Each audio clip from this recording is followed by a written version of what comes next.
4 నిమిషాలు ఇచ్చారు, 4 నిమిషాల్లోనే పూర్తి చేస్తాను అధ్యక్ష. అసెంబ్లీ సమావేశాల్లో ఎన్నో అంశాల మీద మాట్లాడాను అధ్యక్ష. కానీ మొదటిసారి వెంకటేశ్వర స్వామి పట్ల జరిగిన అపరాధం గురించి మాట్లాడడం నిజంగా బాధాకరంగా ఉంది అధ్యక్ష. ఇప్పటి వరకు ముఖ్యమంత్రులుగా 5 సంవత్సరాలు అవకాశం ఇస్తే రాష్ట్రానికి ఏదో మంచి చేసిన వాళ్ళనే చూసాం అధ్యక్ష. అయితే 2019-24 రాష్ట్రానికి కరోనా వైరస్ కన్నా భయంకరమైన వైసీపీ వైరస్ పట్టుకుంది అధ్యక్ష. 5 సంవత్సరాల అసమర్థ అవినీతి అరాచక పాలనలో ముఖ్యంగా ఇచ్చిన హామీలు కల్తీ, చెప్పిన మాటలు కల్తీ, మద్యం కల్తీ, బియ్యం కల్తీ చేసి ప్రజల ప్రాణాలతో ఆడుకున్నారు అధ్యక్ష.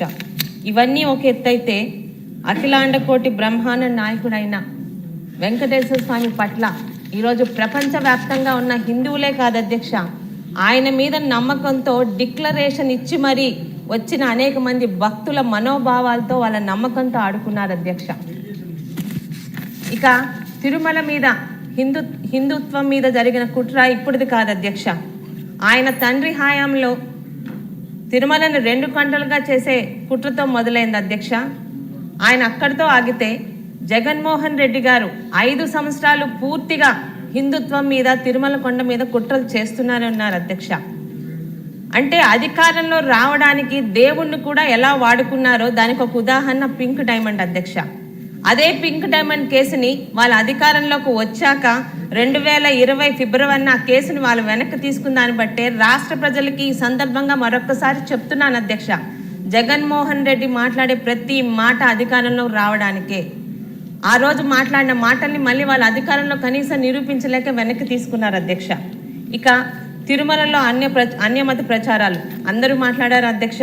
బస్సు టికెట్ల మీద అన్యమత ప్రచారాలు కానీ, బ్రహ్మోత్సవాల అలంకరణలో అన్యమత చిహ్నాలు కానీ, ఆఖరికి తిరుమల వెబ్సైట్లో అన్యమత ప్రార్థనలు రావడం నిజంగా ప్రతీది కూడా 2019-2024 వైసీపీ హయాంలో తిరుమల తిరుపతి దేవస్థానంలో వేసిన ప్రతి అడుగు స్కామే, ప్రతీది ఒక కుట్రే అధ్యక్ష.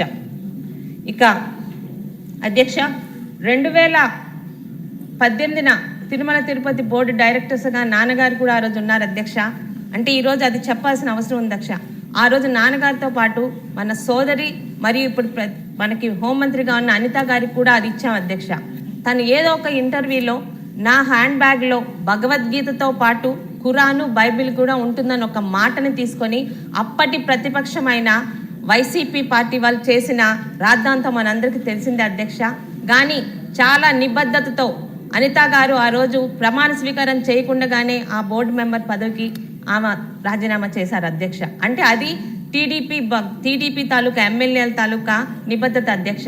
మరి ఈరోజు 2019-24 మధ్యన ఇదే తిరుమల తిరుపతి దేవస్థానానికి అక్కడ చైర్మన్గా ఉన్న వైవి సుబ్బారెడ్డి గారు కానీ, కరుణాకర్ రెడ్డి గారు కానీ వారి తాలూకా మతాలు ఏంటో మనం ప్రత్యేకంగా చెప్పక్కర్లేదు అధ్యక్ష.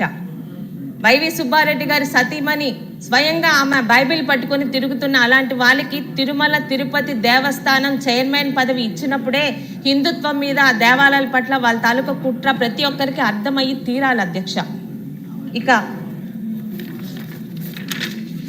ఇక దేవాలయాలపై దాడులు పరాకాష్ట అధ్యక్ష. ఇన్ని చేసిన కుట్రలతో పాటు ఇన్ని సంవత్సరాలుగా ఏ పార్టీలు కానీ, ఏ ముఖ్యమంత్రులు కానీ మన రాష్ట్రంలో అధికారంలోకి వచ్చినా ఎవ్వరూ చేయలేని బరి తెగింపు గత 5 సంవత్సరాలు ఆ పార్టీ వాళ్ళు చేశారు అధ్యక్ష. రామతీర్థంలో శ్రీరాముని చిరచ్ఛేదం కానీ, అంతర్వేది రథం దగ్ధం కానీ, కొండ బిట్రకుంట వెంకటేశ్వర స్వామి రథం దగ్ధం కానీ, ఇక బెజవాడ దుర్గమ్మ విగ్రహాల చోరీ కానీ, ఇవన్నీ 2019-24 వైసీపీ హిందుత్వం మీద, దేవుళ్ళ మీద చేసిన కుట్రలకు ఒక ఉదాహరణలు మాత్రమే అధ్యక్ష. ఇక ఈరోజు టీటీడీ సాంప్రదాయాన్ని పాటించని అప్పటి పాలకులు అధ్యక్ష. ఈరోజు హిందువులే కాదు ఏ మతస్థులైనా వెంకటేశ్వర స్వామిని దర్శించుకోవచ్చు. అయితే ఒక డిక్లరేషన్ ఒక సాధారణ కండిషన్ పెట్టాం అధ్యక్ష. అప్పటి అబ్దుల్ కలాం గారు కానీ, మరి మన ఉప ముఖ్యమంత్రి గారైన పవన్ కళ్యాణ్ గారి సతీమణి కూడా ఈరోజు ఆ డిక్లరేషన్ మీద గౌరవంతో సంతకం పెట్టి మరి అక్కడ వాళ్ళు దర్శనం చేసుకున్నారు అధ్యక్ష. మరి గత పాలకులు ఎలాంటి చర్యలు చేశారో మీకు తెలుసారు అధ్యక్ష. డిక్లరేషన్ మీద సంతకం చేయకుండా, అలాగే సతీ సమేతంగా పట్టు వస్త్రాలు సమర్పణ చేయకుండా మనందరం శ్రీవారి ప్రసాదాన్ని నోటితో తింటాం అధ్యక్ష, ఎవరైనా ఏ హిందువులైనా. మరి కొత్తగా ప్రసాదం అంటే ముక్కుతో వాసన చూసి దాన్నే తినడం అన్నట్టు ఒక కొత్త ప్రచారాన్ని, కొత్త సాంప్రదాయాన్ని అప్పటి పాలకులు తీసుకొచ్చారు అధ్యక్ష. మనందరం కళ్ళతో కూడా చూసాం. అలాగే దేవుడి దగ్గరికి వెళ్ళడం అన్నది దేవుడికి మనం ఇచ్చే గౌరవం అధ్యక్ష. దేవుడి దగ్గరికి వెళ్తాము, దేవుడు మనం రప్పించుకుంటారు. కానీ దేవుణ్ణే మన దగ్గరికి రప్పించుకునేంత బరితెగింపు చర్యలు గత పాలకుడు చేశారన్నది రాష్ట్రం అంతా కళ్ళతో చూశారు అధ్యక్ష. ఇక ఈరోజు కల్తీ నెయ్యి కదా, దానికి ఎందుకంత రాద్ధాంతం చేస్తున్నారని అధ్యక్ష. కల్తీ నెయ్యి మాత్రమే కాదు, పరమ పవిత్రంగా ప్రతి హిందువు పూజించి తీసుకునే తిరుమల లడ్డూలో జరిగిన కల్తీ నెయ్యి అధ్యక్ష. లడ్డూకి మన హిందువుల గృహాలలో ఎంతటి పవిత్రత ఉంటుందో ఈ కల్తీలైన రాద్ధాంతం చేసిన ప్రతి ఒక్కరికి తెలియాలి అధ్యక్ష. ఈరోజు సంవత్సరానికి ఒక్కసారి కాదు, జన్మలో ఒక్కసారైనా వెంకటేశ్వర స్వామిని దగ్గర నుండి ఒక్క నిమిషం కళ్ళారా వీక్షించుదామని అనేక మందికి కూడా దొరకనిది లడ్డూ రూపంలో మన ఇంటికి వస్తుంది అధ్యక్ష. దర్శనం చేసుకునే వాళ్ళు మేము దర్శనం చేసుకున్నాము, మీరు రాలేకపోయారు, అయినా స్వామి ప్రసాదాన్ని మీకు తెచ్చిస్తున్నామని తెచ్చిస్తారు అధ్యక్ష. ఆ ప్రసాదాన్ని పరమ పవిత్రంగా వెంకటేశ్వర స్వామి మన ఇంటికి నడిచి వచ్చాడు, మనం వెళ్ళలేకపోయినా అమృతంగా మనకు ప్రసాదం పంపించాలని పూజ గదిలో పెట్టి శుచిగా స్నానం చేసి ఇంటిళ్ళపాది కూడా ఆ రోజు ఆ ప్రసాదం తీసుకునేంత పరమ పవిత్రమైన లడ్డూకి మన హిందువుల ఇళ్లలో ఉండే స్థానం అధ్యక్ష. అది ఈరోజు ఏంటి అధ్యక్ష, లాక్టిక్ యాసిడ్, ఎసిటిక్ యాసిడ్, మోనోగ్లైజరిలేట్స్ ఏదైనా ఒక కెమికల్ ల్యాబ్లో పనిచేస్తున్నామా వాటిలో కలిపేదాని ఆలోచన వస్తుంది అధ్యక్ష. ఈరోజు మన చట్టాలు, మనం తినే ఆహార పదార్థాల్లో కల్తీ జరిగితేనే వాళ్ళని శిక్షించేలాగా ఈరోజు మన చట్టాలు ఉన్నాయి అధ్యక్ష. మరి అలాంటిది ఈరోజు తిరుమల లడ్డూనే కల్తీ చేసిన వాళ్ళకి శిక్షలు ఈరోజు మనం రిపోర్ట్లు చదువుతున్నాం, కానీ వాళ్ళకి శిక్షలు ఎప్పుడు పడతాయని ప్రతి ఒక్క హిందూ ఈరోజు ఆలోచిస్తున్నారు అధ్యక్ష. మొదటి నుంచి ముఖ్యంగా 2022లోనే ఆ రోజు భక్తులు కొంతమంది తిరుమల లడ్డూల్లో ఏదో తేడా వస్తుంది, ఆ లడ్డూ ఎక్కువ రోజులు ఉండట్లేదు, జిగురుగా అయిపోతుందని చెప్పి వాళ్ళు ఇచ్చిన ఒక అనామక కంప్లైంట్ని ఏదో తూతూ మంత్రంగా ఆ రోజు విచారణ జరిపించారు అధ్యక్ష మైసూరు CFTRIలో. కనీసం దాన్ని ప్రజలకి తెలియనీయకుండా దాచిపెట్టి అదే కంటిన్యూ చేసి హిందుత్వం పట్ల, తిరుమల వెంకటేశ్వర స్వామి పట్ల వాళ్ళకున్న నిర్లక్ష్య వైఖరిని గత పాలకులు ప్రతి ఒక్కరికి అర్థమయ్యేలా చేపట్టారు అధ్యక్ష. ఇక ఈరోజు తిరుమల లడ్డూపై ముఖ్యంగా వైసీపీ నాయకులు చేస్తున్న చేష్టలు, మాటలు పెద్దలు అన్నట్టు దొంగే అందరినీ దొంగ అన్నట్టుంది అధ్యక్ష.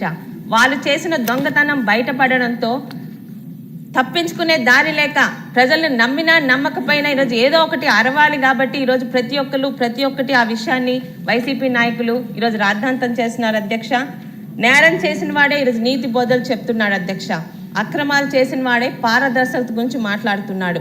సిట్టు విచారణలో వైసీపీ ప్రభుత్వ హయాంలో కల్తీ జరిగిందని నిర్ధారణ అయింది అధ్యక్ష. ఇది 100% కాన్ఫిడెంట్, ప్రతి ఒక్కరు కూడా తెలుసు అధ్యక్ష, ఇందులో నో డౌట్ ఆన్ ఇట్.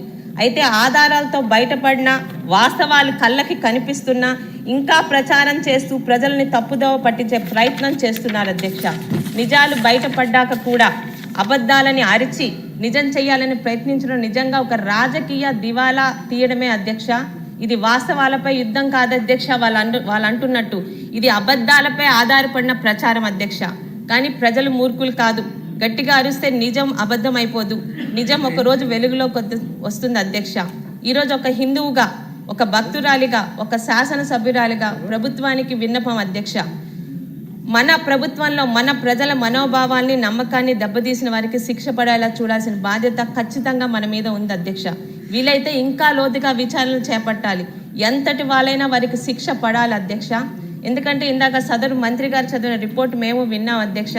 మాకు కావాల్సింది రిపోర్ట్ మాత్రమే కాదు అధ్యక్ష, ఆ రిపోర్ట్లు ఆధారంగా తప్పు చేసిన వాళ్ళపై శిక్షలు కూడా కావాలి అధ్యక్ష. ఈరోజు మనం ఏదైనా తప్పులు చేస్తే దేవుడు శిక్షిస్తాడని మన నమ్మకం అధ్యక్ష. మరి ఆ దేవదేవుడికి మనందరి సమక్షంలో ఈరోజు తప్పు జరిగితే శిక్షించాల్సిన బాధ్యత మన మీద కూడా ఉంది అధ్యక్ష.